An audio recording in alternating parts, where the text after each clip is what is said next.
Good afternoon, everyone. A very warm welcome to all distinguished guests, faculty members, students, and participants joining us today.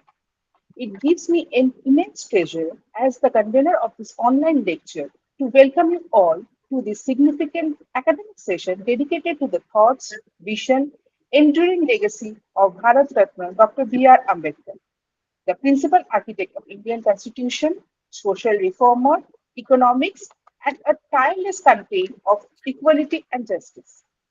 Dr. Ambedkar's philosophy and contribution continues to guide our nation in its pursuit of democracy, social equality, and constitutional morality. Today's lectures offers us a valuable opportunity to revisit and reflect upon his timeless ideals. First, I extend my heartfelt welcome to our respected Vice-Chancellor Madam, Professor Nandini Sahu, Amazon's best-selling author, Professor of English, and former Director, School of Foreign Language, IGNOU, New Delhi. She is the author of 23 books.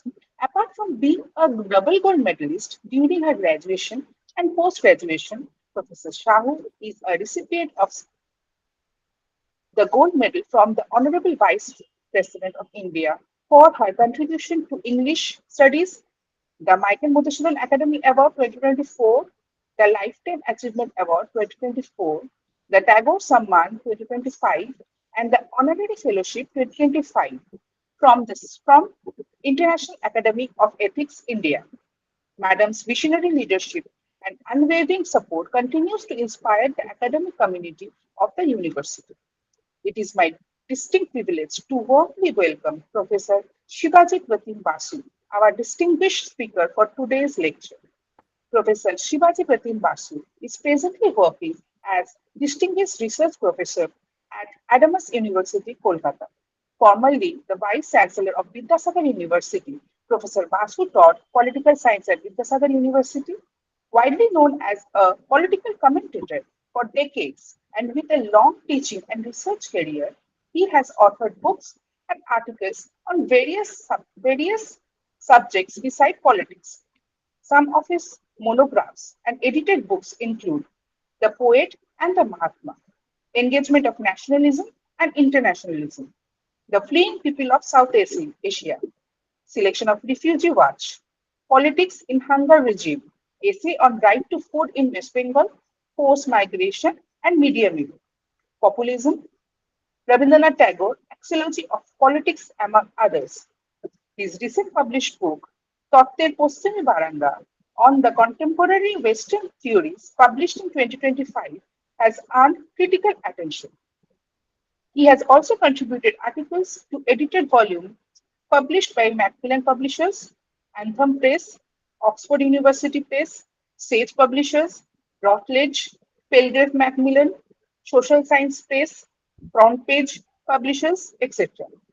A member of the editorial board of Vidyasagar Rachana Samagro, the complete writing of Pandit Ishwarchandra Vidyasagar, published by Vidyasagar University, Mr. Basu has contributed to a large number of post-editorial articles to Anandabazar Potrika, the highest circulating Bengal daily, and also in Desh, a leading Bengali literary fortnightly. In 2018, he has received the Shiksha Ratna Award of the Government of West Bengal. We extend our sincere gratitude to both our esteemed dignitaries for graciously joining us and enriching this occasion with their presence. Without further delay, I respectfully invite Vice Chancellor Madam to kindly deliver her inaugural address. Thank you. Namaskar, Professor Shivaji Pratim Basu. We are very delighted and honored to have you as a speaker in the Hindi University Distinguished Lecture Series on various subjects. Uh, for your record, I would like to inform you here that last year, in the year 2025, since I joined, till date we have more than 70 eminent speakers who have delivered lectures on various subjects in our university. And we have been waiting for you. In fact, I have been talking to you. I have been trying to get an appointment with you, some time with you. So, but ultimately it happened today, and I'm very happy. And in fact, we were looking for a subject that you can fit into, or rather, we can fit into, to listen to, an eminent scholar like you. And for the audiences and for my faculty, I would inform a couple of things. Professor Shivaji Pratim Basu was the first person in West Bengal. When I came last year to West Bengal, he was the very first person who I met. And I was highly influenced and inspired by his scholarship and his keen appreciation of knowledge systems. I met him in a meeting which I cannot record here, but in the very meeting when I met Professor Shivaji Pratim Basu, uh, looking at the research publications and talking about academics and important areas of pedagogy, I was highly inspired by him and I wanted to work with him. And I was fortunate enough to join West Bengal as a Vice-Chancellor. And since then, there has been no looking back. Professor Shivaji Pratim Basu is not just a very dear friend for me, he has been a guide and I'm not exaggerating, rather a guardian to me in West Bengal. And I'm delighted that I'm here in front of you. So when we thought about holding a lecture on Dr. B.R. Ambedkar, I was looking at important scholars who have been working on seminal subjects on Dr. B.R. Ambedkar, and we came across your research, though we had an idea about your research, but when we came across your research and also the faculty members of political science from Hindi University, they showed keen interest in listening to you.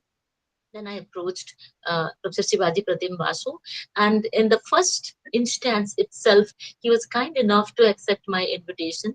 Hindi University is privileged to have a speaker like you. I would not delay your lecture any further. I would have my questions and queries, if any, after you have spoken.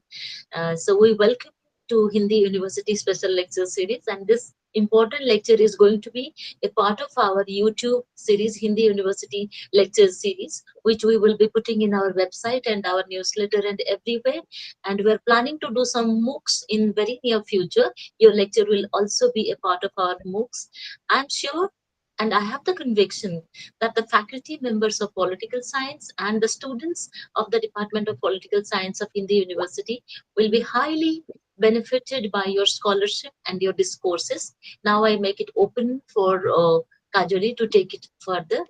Looking forward to listening to you, sir. Thank you and welcome once again. Thank you, madam. Your words have truly set the tone for today's session and have given us much to reflect upon. Now it is my privilege to invite our esteemed speaker, Professor Shivaji Pratim Basu, to deliver his speech. Sir, we're eagerly looking forward to your enlightening talks.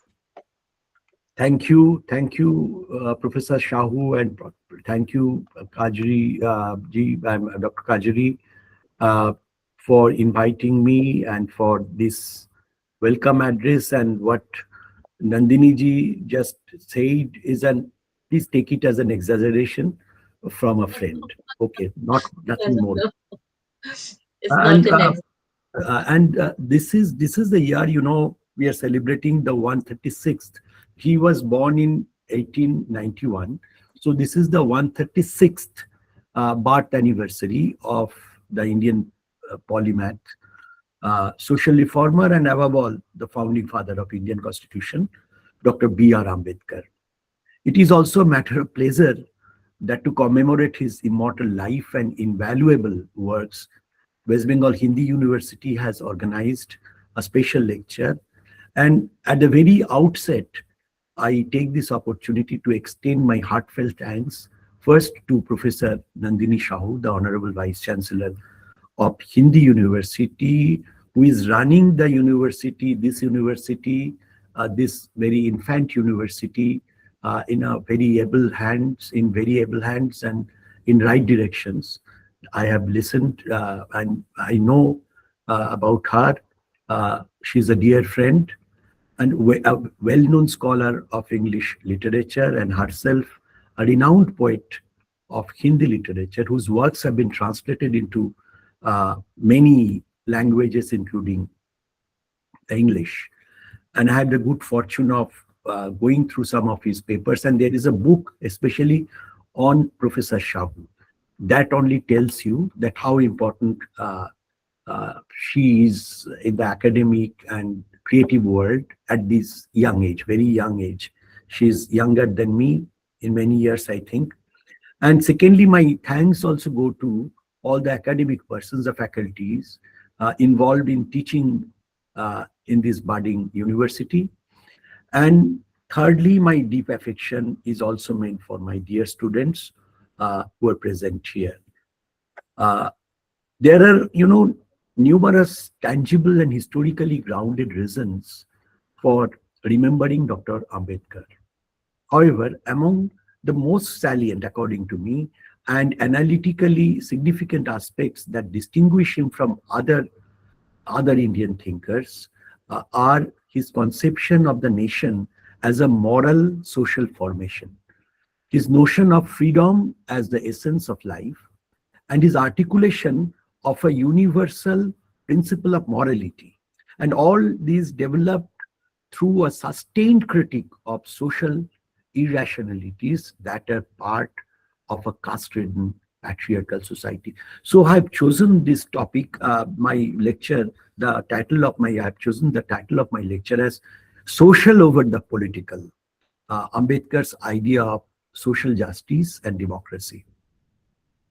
And I apologize before the beginning, since I'm not very good at Hindi. I can understand, I can speak, but I cannot deliver a whole lecture in Hindi. So I am delivering this in English. And I can, whenever, if possible, sometimes I can also use one or two terms in Hindi. So for Hindi, they have translated, I have seen the university has translated the name of my, the title already in Hindi. So there is no need to go about it. I start with some basic features. We have to, before beginning, I'll also be dealing with his, with his life. Briefly, very briefly, I will present a brief life sketch of Dr. Ambedkar. But before that, some basic features of his social and political thought should be noted. Dr. Ambedkar frequently emphasized, that he prioritized social transformation over political power. And he argued that political democracy is hollow without social democracy, that is liberty, equality, and fraternity. And he has taken these ideals of liberty, equality, and fraternity from the ideals of French Revolution, which happened in 1789 in France. Ambedkar asserted that caste-based discrimination undermines all democratic processes.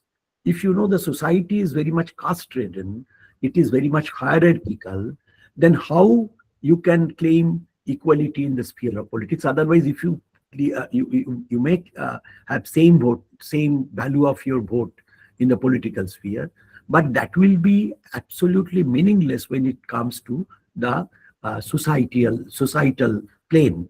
So social equality is first important, or it should run parallelly with the political equality. So basis should be, he always fought for political freedom, but that political freedom should be based on the plane of social equality.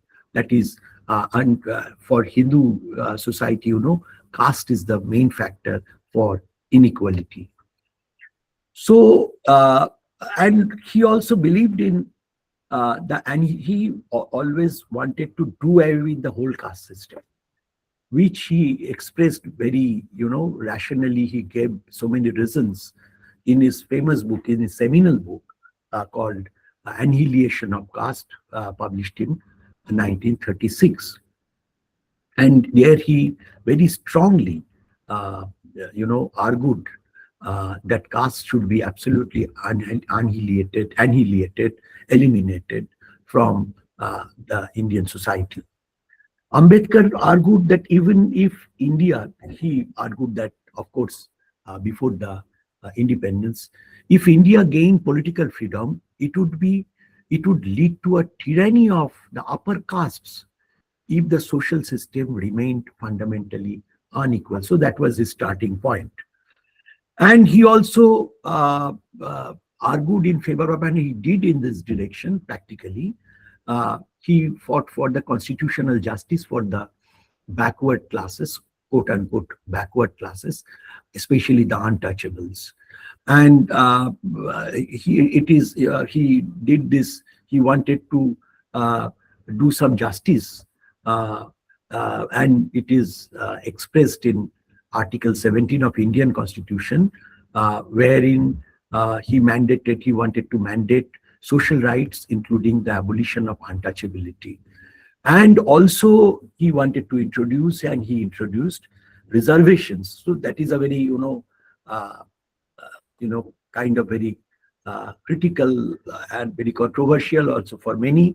But according to him, it was very necessary for this. He fought for it, he thought for it, introducing reservations to ensure representation and equality. We can discuss on, especially we can during the interaction session or about this, the pros and cons of this provision.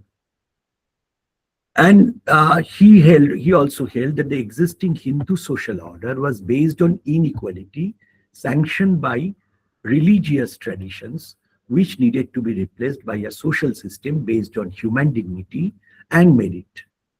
His approach, absolutely, he also stood for merit, but he said to reach to that plane, you have to first give everyone an equal status, not only politically, but also culturally, socially, and economically. And he wanted to establish a social system based on human dignity and merit, and his approach prioritized restructuring of society, where the individuals are the focus of development, not the caste system. So for this reason, he wanted to do away with the caste system from the Hindu society. But first, we must also have to have some brief idea about his life and important trajectories of his life.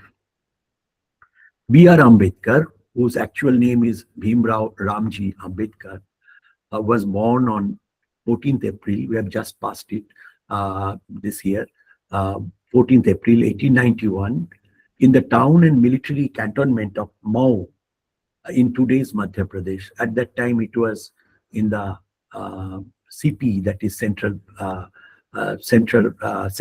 provinces.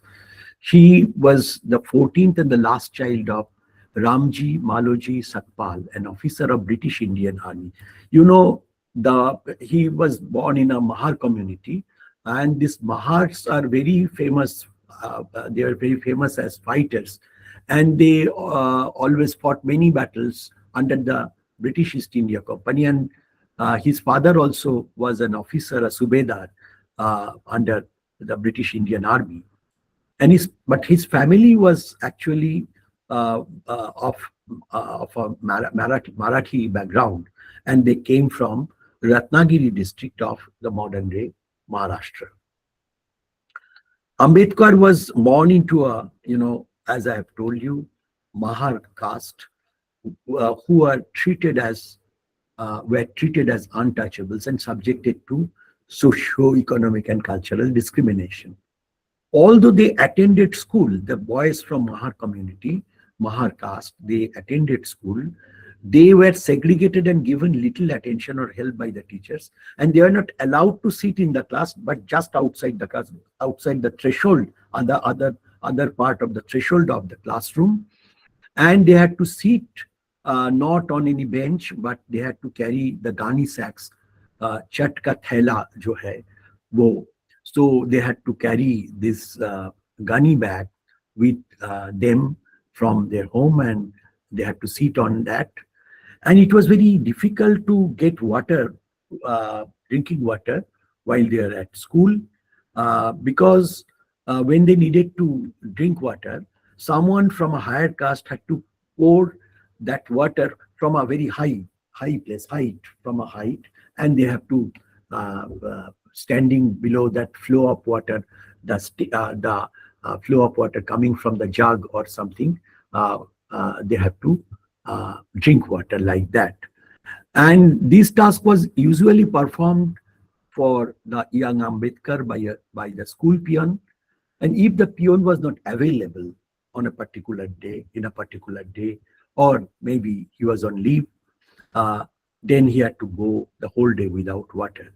And he described this event as later in his writings, in that it's because when he was, you know, writing, he was autobiographical kind of, memory, where he said in his school days, when the peon was absent, he didn't get any water. So no peon, no water.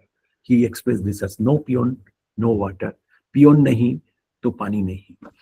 So in 1897, Ambedkar's family moved to Mumbai from Mao, where Ambedkar became the only untouchable student enrolled in the famous at the Elphinstone High School. It is a collegiate school, Elphinstone Collegiate School. And in 1906, when he was about 15 years old, according to the custom of his family at that time, he married a 9-year-old girl, namely Ramabai.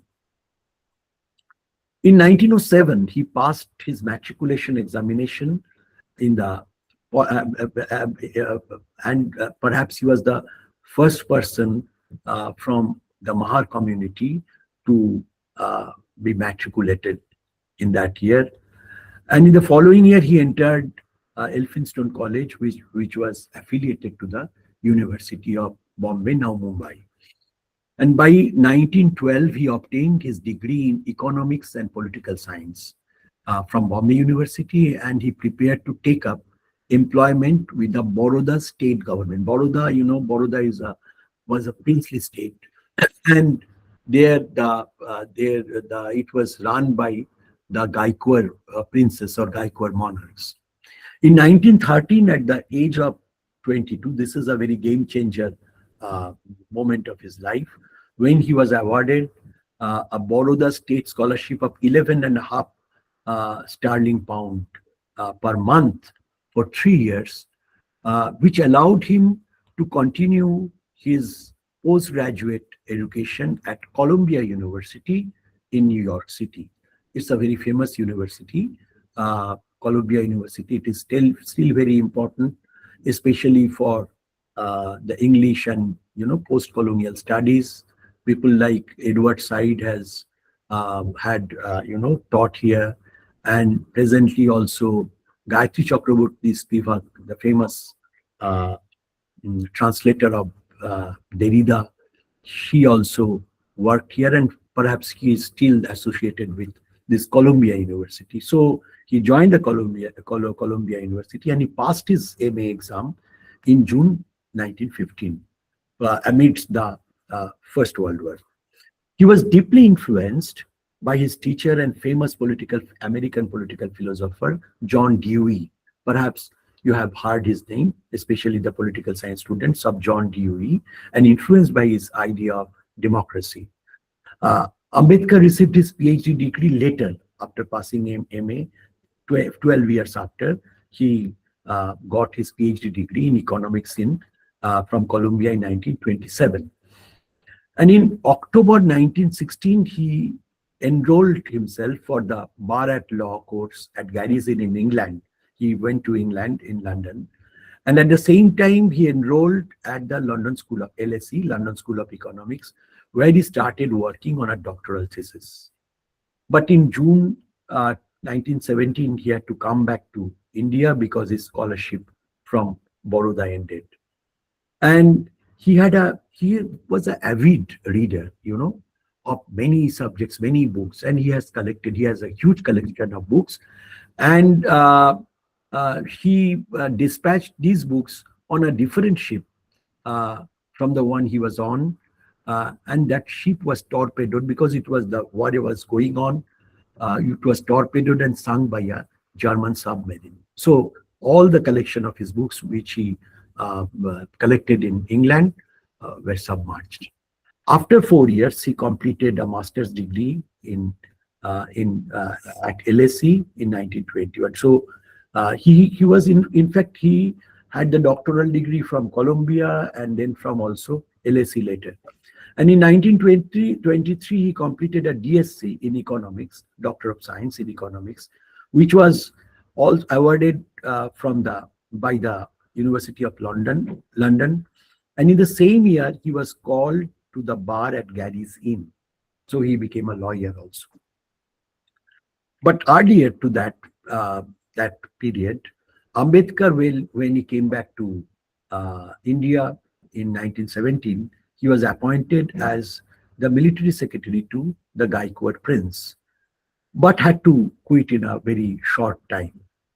Thereafter, he was almost jobless, but to meet the needs of his family, he did many odd jobs. Like he worked as a private tutor, then as an accountant, and he also established an investment consulting business.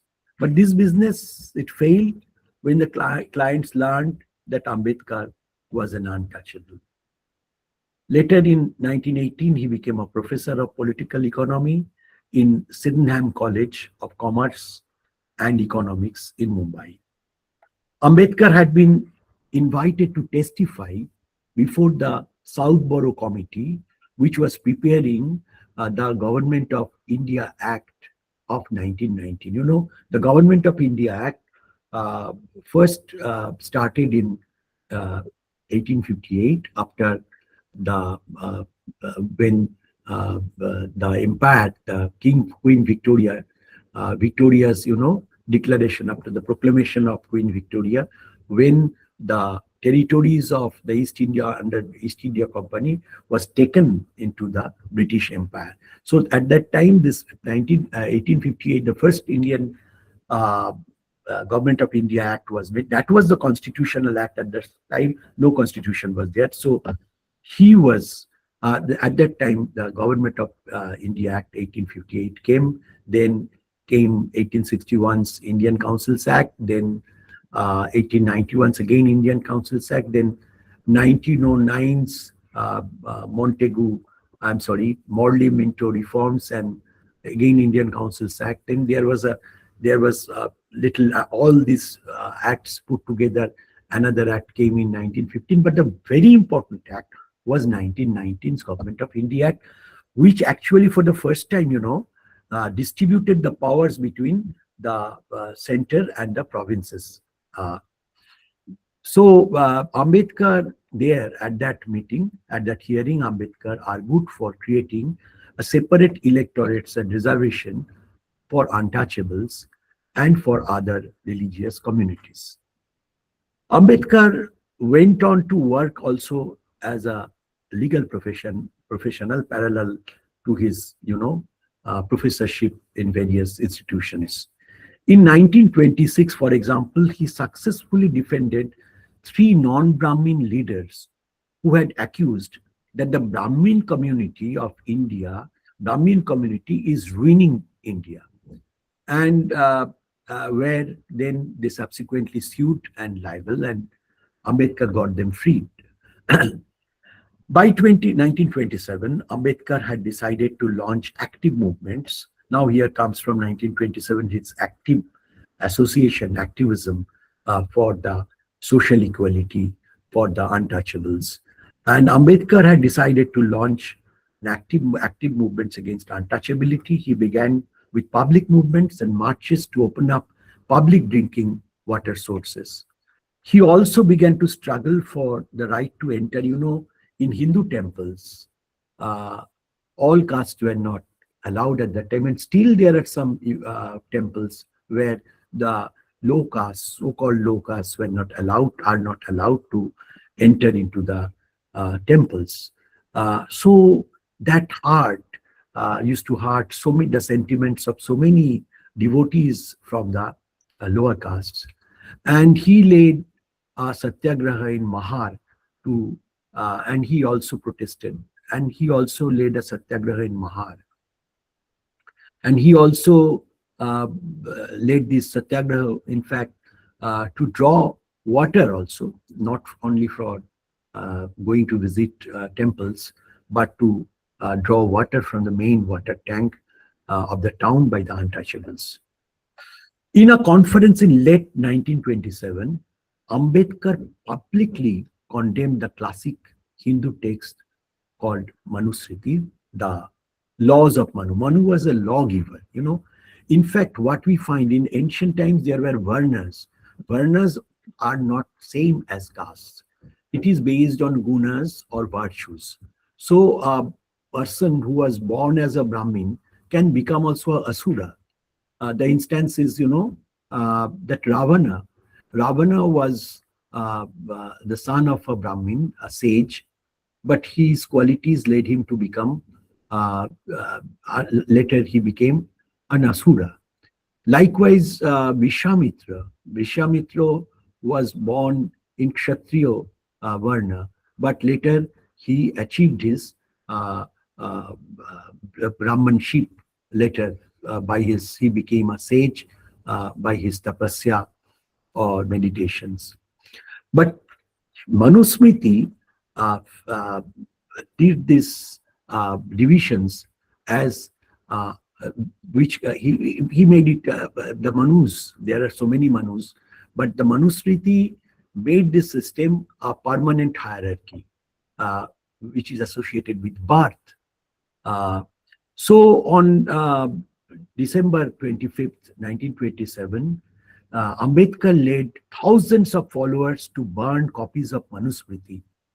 In every year since then, 25th December, the Baradin Kadin is celebrated as Manusmriti Dahan Din. Manusmriti Dahan means burning day.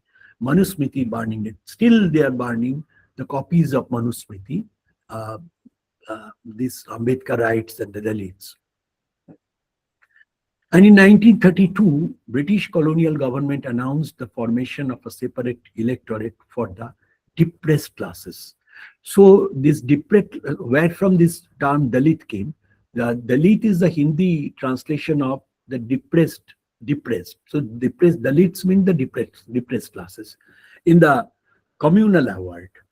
And Mahatma Gandhi, as you know, fiercely opposed a separate electorate for the untouchables, saying that he feared that such an arrangement would divide the Hindu community.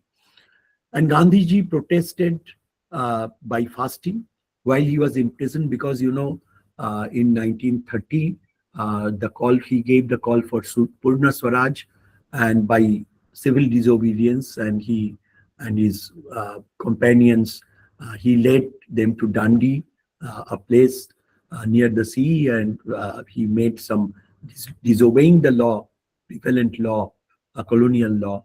They prepared salt, and he was jailed.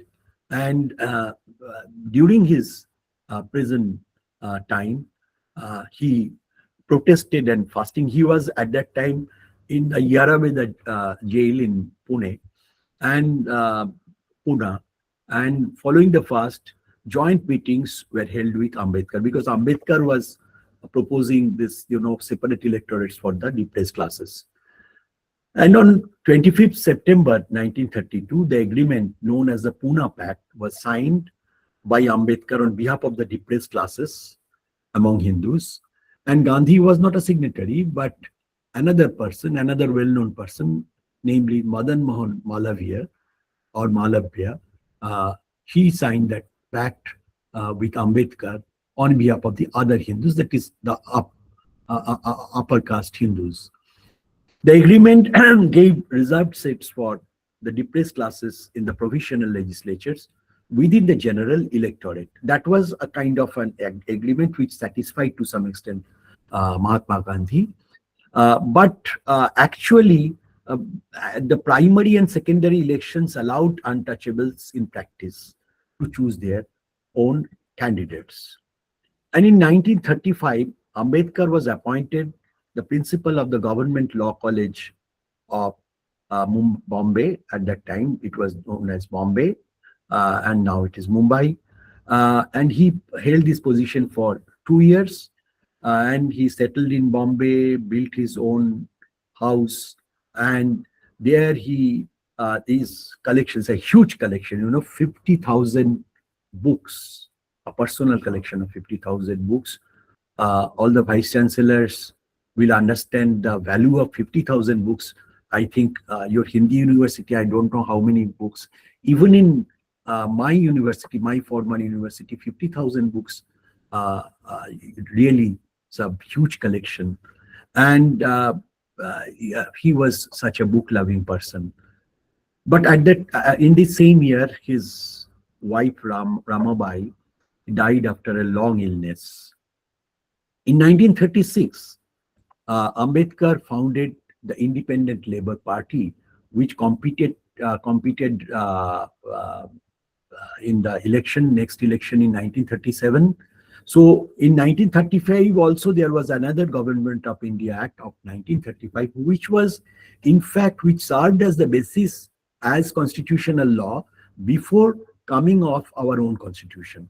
So the British 1935 Act was very important, and on the basis of that constitutional act, Government of India Act, a general election was held, and Ambedkar's party from Bombay, from central legislatures, they competed, and for the 13 reserved and 4 general seats, and the party was very successful because they secured 11 out of 13 reserved seats and 3 out of 4 general seats. Ambedkar then served as the Defense Advisory Committee and the Viceroy's Executive Council as Minister of Labor. He was appointed in 1937's the Viceroy's government. Upon India's independence on 15 August 1947, the new Prime Minister, Indian Prime Minister, Jawaharlal Nehru, invited Ambedkar to serve as the Dominion of India's first law minister. And 2 weeks later, he was appointed, for which everyone better knows him, as the chairman of the drafting committee of the Constitution in the Constituent Assembly to draft the Constitution of India. And later, Stephen Calabresi, a famous American, legal philosopher, legal expert, along with Martha Nussbaum, they called Indian Constitution as Ambedkar's Constitution. And Ambedkar, being very fed up with this discrimination, he once thought of converting himself and his followers into Sikhism, but he later apprehended that he might get some second-rate Sikh status. Instead, around 1950, he began to ponder about his attention rather went to Buddhism, and Ambedkar organized a formal public ceremony for himself and his supporters in Nagpur on 14 October 1956. And Ambedkar completed his own conversion along with his wife. He remarried again in 1948. And he then proceeded to convert some 5 lakhs of his supporters who were gathered around him. His work on Buddha or Karl Marx and revolution and counter-revolution in ancient India remained incomplete. Since 1948, Ambedkar was suffering from diabetes. He remained in bed from June to October in 1954 due to medication and side effects and his poor eyesight. His health worsened during 1955, and 3 days after completing his final manuscript on Buddha and his Dhamma, Ambedkar died in his sleep on 6 December This is a remarkable day also, when the demolition of Babri Masjid later in 1992 happened anyway. And on 6 December 1956, at his home in Delhi.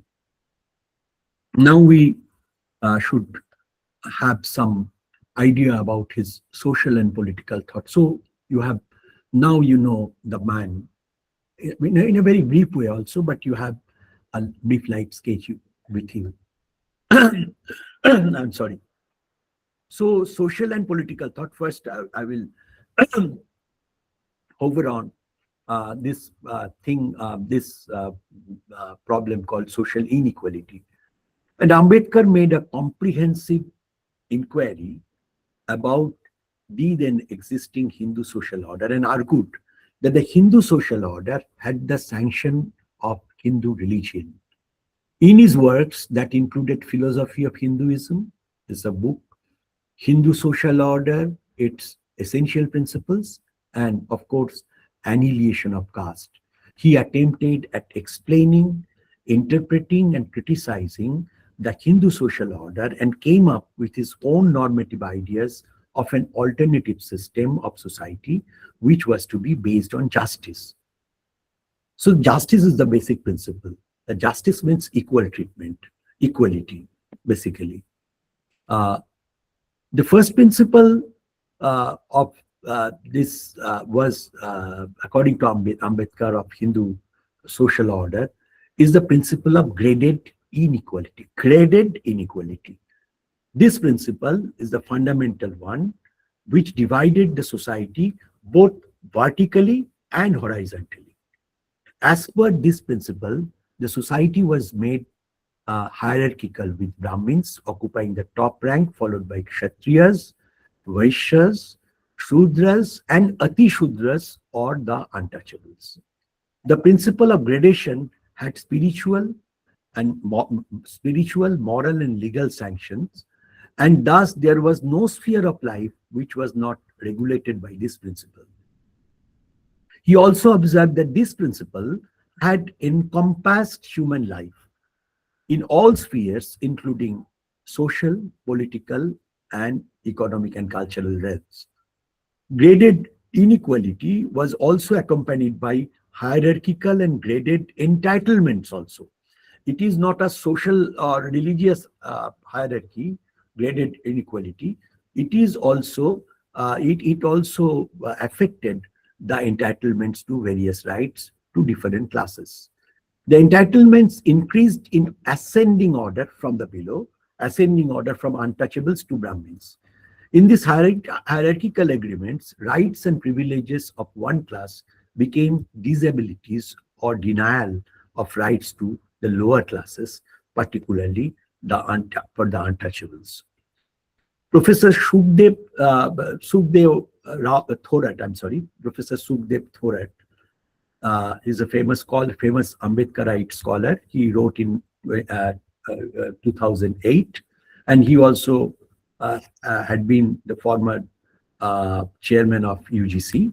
Thorat described it as the phenomenon of fixation of rights, where it left no scope of individual capabilities, choices, and inclinations. In other societies, of course, there were such stratifications, but these stratifications, for example, in the European societies, was basically these were economic stratifications existed. That stratifications also existed. But there was freedom to move from one occupation to another. You can move from one occupation to another. Such free mobility prevented social isolation and exclusion. Prevention of such mobility hindered establishment of a free social order in India. The second principle that Ambedkar put forward in interpreting Hindu social order was that the Varnas were based on occupations, and since the Varnas had divine sanction, each class has to follow the work assigned to his or her class. Individuals had no choice to change his occupation, and punishments were given for violating the principles of occupation. So, मानिए एक चमार है, उसको बेटा भी चमार ही बनेगा, ऐसा ही रूल था. So the caste system provided the mechanisms of maintaining the order of the society through social and economic penalties. The instruments of social and economic boycott, जिसको पानी बंद हो जाएगा, धोपा नापित सब बंद हो जाएगा, ऐसे कुछ है थे उस समय. So banning of the targeted person from many social whatever privileges they got at that time, and that economic boycott were the main forms of penalties laid down against the violating person. Since a Shudra could not undertake jobs other than serving the higher castes, the upward mobility in social and economic realm was strictly, severely restricted. Finally, Ambedkar observed that the assignment of class was not based on individual merit, it was decided by birth. So, एक अछूत का जो बेटा और बेटी जितना भी उसका प्रतिभा हो वो अछूत ही रहेगा और दूसरा काम भी ऊपर नहीं जा सकेगा उसके मेरिट के बल पर. So denial of equal access to education, because Ambedkar pointed out what is the reason why they were not given the chance for upward mobility, because there was not equal access to education. In Ambedkar's view, the concept of formal education in Hindu social order was quite narrow.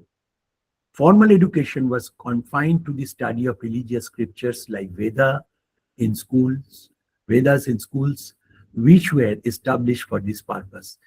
But the state, whereas in other countries, in Europe, the state was involved to spread education. It established educational institutions, given donations for the educational institutions.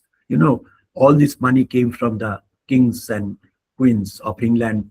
It went to Oxford universities like Oxford University, then Cambridge. So all these were, to some extent, they got the sponsorship from the state. But in India, the state never held any responsibility for opening establishment for study of arts and science other than, Vedas, teaching, Chatushpatis that concern life of merchants and artisans.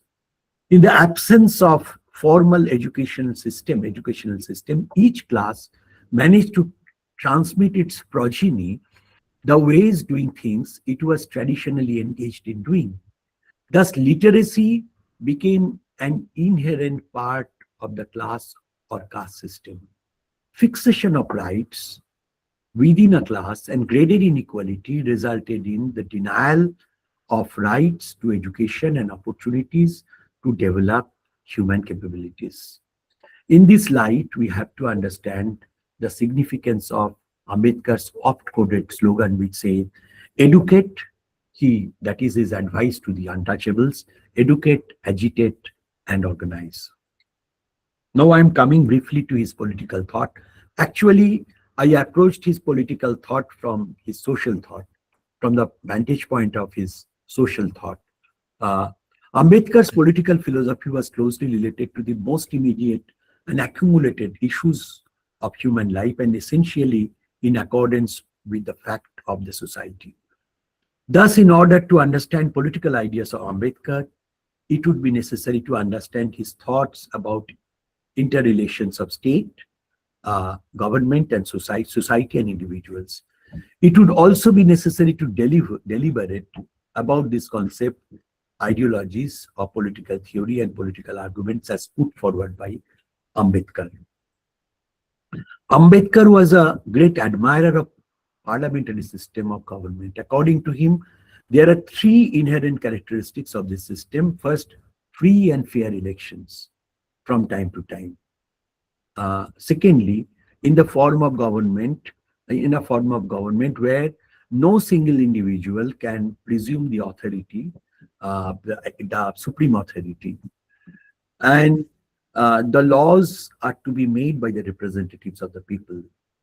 Finally, the elected representatives and legislatures and ministers must have the confidence of the people renewed in themselves at given periodicity after intervals.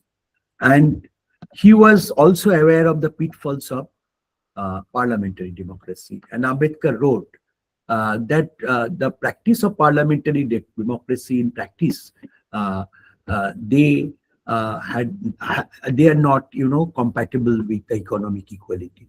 Thus, in his words, and I quote, "It failed to realize the significance of equality and did not even endeavor to strike a balance between liberty and equality, with the result that liberty swallowed equality and thus left a progeny of inequalities."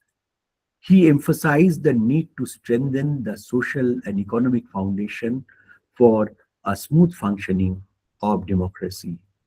Thus, his concept of, and he stood for socialism as a part of the, he wanted to put socialism into Indian constitution. He stood for socialism. He also stood for, so in this way, he had similarities with Fabian socialism or the democratic socialism as put forward by Pandit Nehru. But there are differences because Panditji came from a Brahminical background and Ambedkar came from a very low, untouchable background.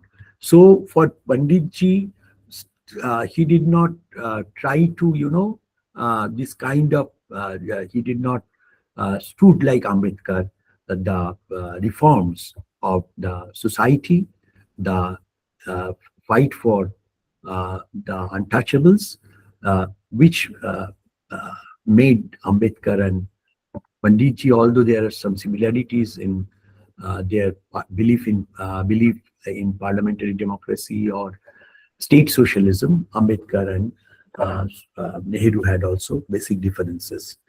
Ambedkar's political thought is essentially in accordance with the facts of society. He did not consider that society to be an isolated and self-sustaining entity. He considered state as an organization where there exists interrelationship between man, society, and the state. To him, true freedom of human being is not merely political, it is social. Ambedkar's idea also of a federal state. Now, this will be just, I'll be concluding very soon. Ambedkar's idea of a federal state, because he's the main architect, served as a main architect of the Indian Constitution as the chairman of the drafting committee. And his idea of a federal state attaches more importance to institutional means for the solution of human affairs. It has adopted a middle way between centralization and decentralization. His concept of federalism means a state is a federation in normalcy, but unitary in emergency. When a war comes or there is a national calamity, then it is one state. Otherwise, in normalcy, it is a federal structure that he championed. For him, democracy also meant an all-round development of human soul. In his speech to Constituent Assembly, Ambedkar said, "Political democracy cannot last unless there lies at the base social democracy." So I think I'm running out of time. But in his work, in his writing, States and Minorities, he argued that political rights are meaningless without social economic conditions that enable their exercise. And this anticipates the capability approach of Amartya Sen, where freedom is defined as substantive capability rather than formal enlightenment. In contemporary India, multiple forms of democratic breakdown reflect the weakening of constitutional morality. Caste atrocities we see, Gender violence and communal polarization demonstrate that equality remains formally guaranteed, constitutionally guaranteed, but socially undermined. Recently, Christopher uh, Jaffrelot, another scholar from America and from Columbia University, argues that India is witnessing nowadays a shift towards from civic kind of democracy to an ethnic kind of democracy, where majoritarian mobilization coexists with formal constitutionalism. This aligns with Ambedkar's warning that political democracy without social democracy is inherently unstable. In conclusion, we can argue, we can argue that Ambedkar's theoretical architecture integrates nationhood, freedom, morality, and constitutionalism into a unified critical framework. His insistence on fraternity as the foundation of nationhood, substantive freedom as the essence of democracy, unconditional morality as ethical universality, and constitutional morality as transformative governance remains profoundly relevant. In contemporary India, where caste violence, gender inequality, and majoritarian politics persist alongside constitutional guarantees, Ambedkar's thought functions both as critique and as a normative horizon. It compels us to recognize that democracy is not merely institutional, but deeply moral and social. The realization of his vision requires not only legal enforcement, but also transformation of social relations and ethical consciousness. With these few words, uh, I end my uh, little talk, uh, this lecture. Thank you so much. Thank you, sir. I sincerely thank you, our esteemed speaker, Professor Shivaji Pratim Basu, for the insightful and thought-provoking lecture on the life and legacy of Dr. B.R. Ambedkar. Through today's discussion, we have been able to better appreciate the depth of his struggle and the enduring relevance of his contribution in shaping our society. Before we proceed to the interactive session, I would now respectfully invite our Vice-Chancellor Madam to share her concluding remarks. Please. Thank you, Professor Shivaji. It was a very soothing lecture with lots of humility, and it sounded like music to my ears when I was listening to you. But yes, it was full of powerful and inspirational ideas and concepts and perspectives. It was a very fresh point of view. It was a refreshing point of view on Dr. B.R. Ambedkar. Unlike lots of lectures going on this month on Dr. B.R. Ambedkar, where people or most of the speakers or scholars may not be very comprehensive, or maybe may not be very inclusive and flexible, but you involved flexibility and inclusivity in your lecture. You try to uh, get very refreshed and very interesting and novel and new perspectives on Dr. B.R. Ambedkar. I was listening to you very carefully. I was taking down some notes as well, so that I can use them in the future, giving your reference definitely. So before our faculty members and students ask you some queries if they have, please allow me to put down my points on record here, what I have taken or what I have gained from your lecture. You said that Dr. B.R. Ambedkar prioritizes the social as the foundation of democracy, and you argued that political democracy without social democracy only institutionalizes inequality rather than dismantling it. So you emphasized on that part. That was my gain from your lecture. And then when you said that social justice for Dr. Ambedkar was an ethical and structural project, it required annihilation of caste, as a social system and not as just a legal safeguard or constitutional morality. I cannot agree more. I agree to your point of view. And then when you said that Ambedkar critiques liberal democracy for its formalism, it was very new an idea. And then you exposed how political rights become hollow when social hierarchies, especially caste-based exclusions, remain intact. And that is needed at this point when people are so chaotic, lots of voices are coming from all directions, and not a single voice is distinct. When you give this kind of a perspective which is so very flexible, probably this is the need of the hour, that we have to think and rethink about our democracy from the point of view of Dr. B.R. Ambedkar, a huge philosopher of the world, not just India. Then you said that Dr. Ambedkar's conception of democracy is rational. It is not procedural. It is rooted in fraternity, dignity, and social equality. And you critiqued periodic elections of majoritarian rule alone. And then Ambedkar's emphasis on social reforms that challenge nationalist and elite political movements. That was very interesting to me. I'm going to do a little bit more reading on those texts that you mentioned here and there. As a student of English literature and culture studies and folklore studies, probably this lecture is one of the most powerful discourses in recent times that I have come across. And when you quoted Dr. Gayatri Chakraborty Spivak's translation of Derrida, and also you gave references of John Dewey, these are imperative for this kind of a lecture. We cannot but quote these thinkers when we talk about Dr. B.R. Ambedkar.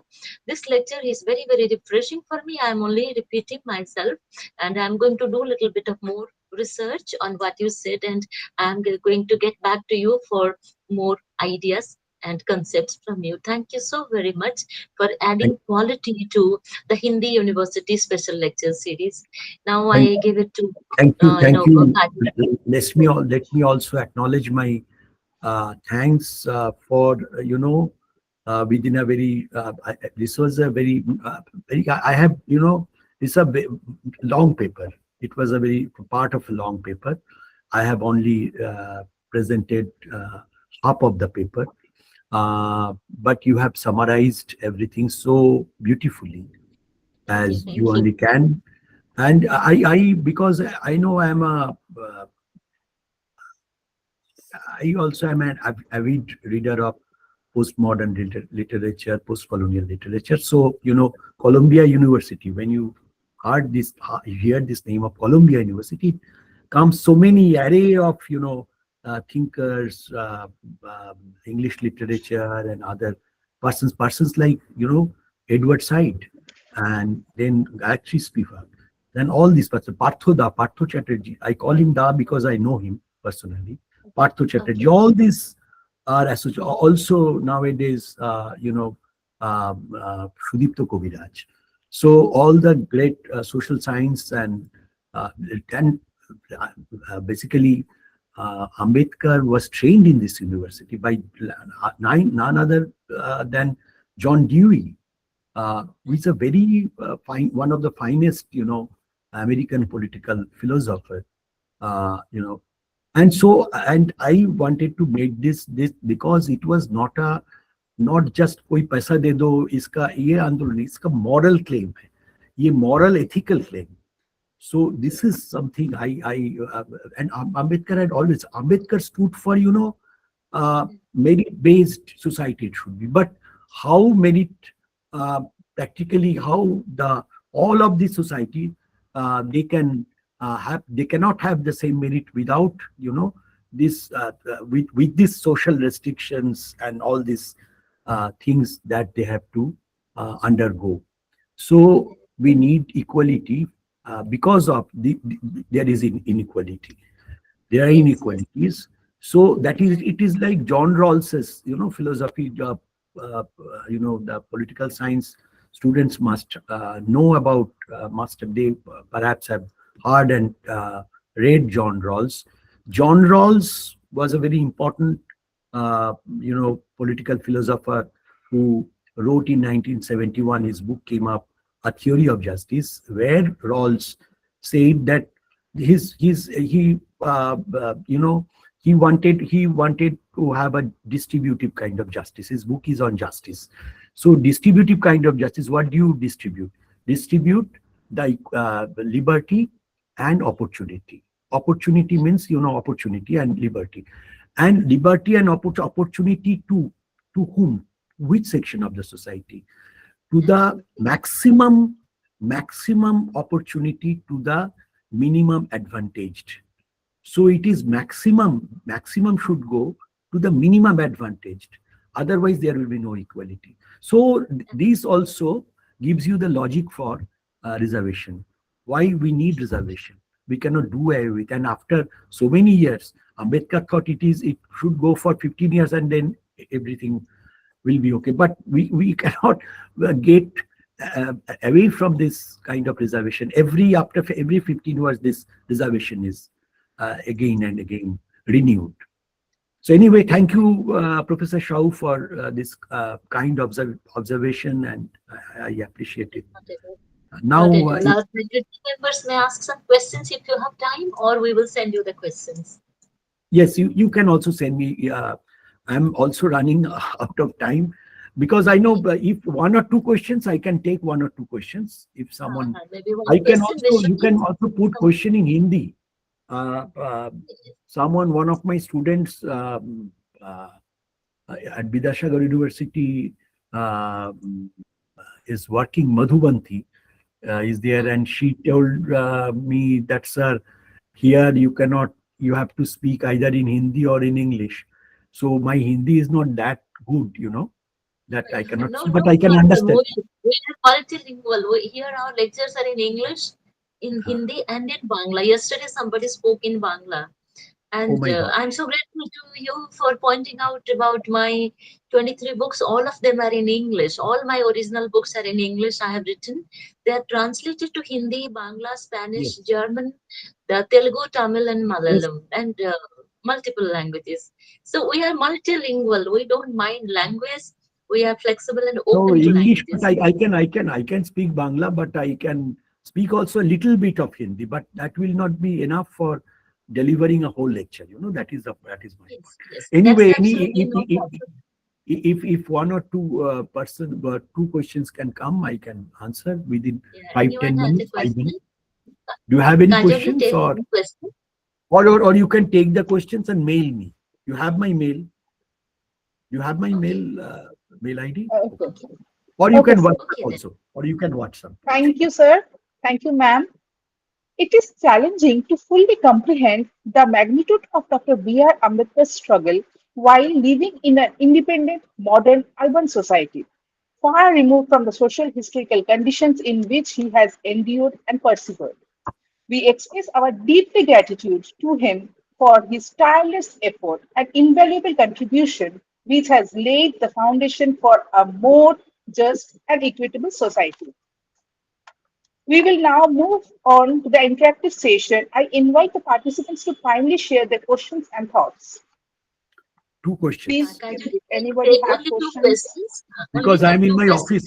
I'm not at home. I'm in my office of university. From I'm doing this. Okay. 2 or 3 person has raised their hands. Please take over. Please. Take just 1 or 2. The rest you can mail him. I will take his email ID. Okay. Sure. Okay. Please, Ansuya, you have raised your hand. Please take over. Good afternoon, sir and ma'am. My name is Anshurya Rai, student of Political Science, 4th SEM at Hindu University. Thank you, sir, for this thought-provoking lecture. It was really a wonderful talk.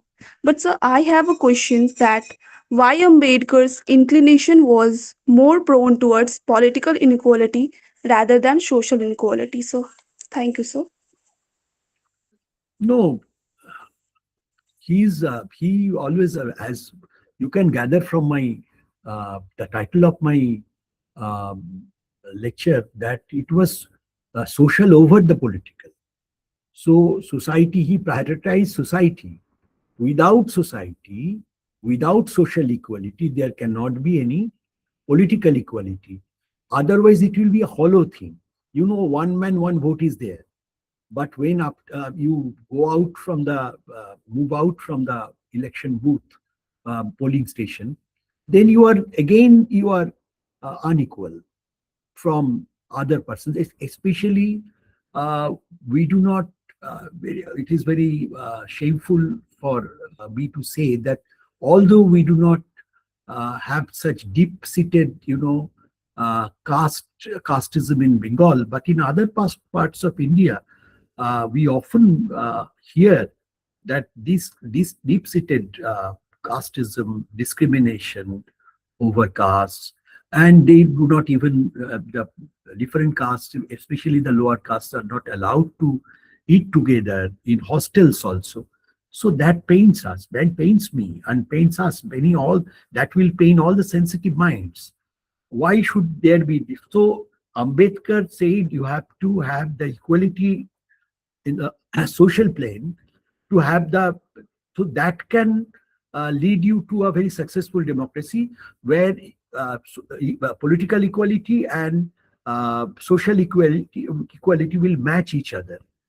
That will be compatible. These two should be compatible with each other. So that was Ambedkar's teaching. Okay, sir. Thank you, sir, for your time and words. Thank you. And another question, if there is one from the faculties, also you can ask question. This is a seminar. Vishwajit is waiting. Looks like Vishwajit, are you waiting? Ask a question. You can. Simran, I Yes, can. yes, one of student also. Simran, Yes. Simran, Simran, you can ask. Yes, sir. Good afternoon, sir. I'm good Simran afternoon. Sahu, fourth Yes. semester student from Political Science Department. Thank you so much, sir, for your excellent speech. Sir, I have a query. Can I ask? Yes, please.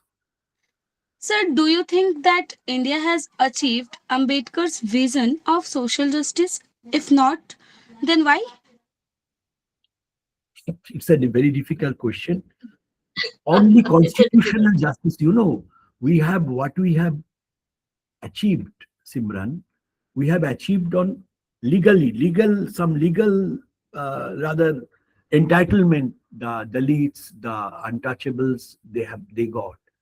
But actually, if we cannot change our mindset, it is in our mind. If we cannot change our mindset, that in fact you have in old days Kolkata also, you will find in great mansions are there so many. It was earlier known as the city of palaces, and there were spiral ladders also behind it, that used to exist behind every great mansions. Why these spiral ladders?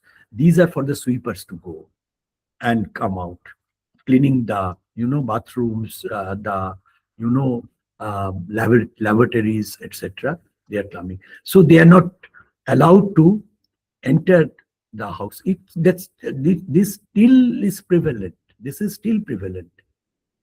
Even if when a sweeper comes to our house for cleaning, if we give some sweet to them, that some occasion was their family occasion, so take some sweets, they used to say, uh, let's give me here in some other in this. So that practice is going on, and this is something in our mind. We imbibe this, we are imbibing this system. It is in our DNA rather. So how, when it will be changed, then everything will change. We have to change ourselves. We have to, there is a saying called charity begins at home. So charity also should begin with ourselves. Yes. And I appreciated whenever you use the word low caste, you always said so-called low caste. So, Maybe this yes, is how charity should begin at home. That we should yes, never say anyone low or high. yes, It's so-called low caste. So this is how we have to begin. Our students are very curious. Probably they took the message that charity should begin with them, and then it will grow to the larger society, isn't it? yes. Right. Thank you so Thank much. you so much, sir, for your kind words and valuable time which you give to me. Thank you. Thank you so much. Always welcome, always welcome. And we Tragedy. should also always question ourselves. We may do some wrong. We are not, all are, we are not, we are very fallible persons, all are. No one is infallible. You know, to err is human. It is said, to err is human. To do wrong is human. But we have to realize ultimately that we have done something wrong, and we should have the courage to say, you should have the courage to say that we have done something wrong. So again, thank you so much, Nandini. Yes. Okay, thank you. Bye-bye. Kajali, you can propose a vote of thanks before We quickly. will Huh? talk later. We'll talk later. Okay. Sure, we'll talk later. Yes. Thank you, sir. Thank you for your great talk. Unmute Kajali, you are muted. Oh, sorry, ma'am. As we come to the conclusion of this enlightening session, I would like to extend to Basu for delivering such an insightful thought-provoking lecture on life, philosophy, and enduring legacy of Bharat Ratna Dr. B.R. Ambedkar.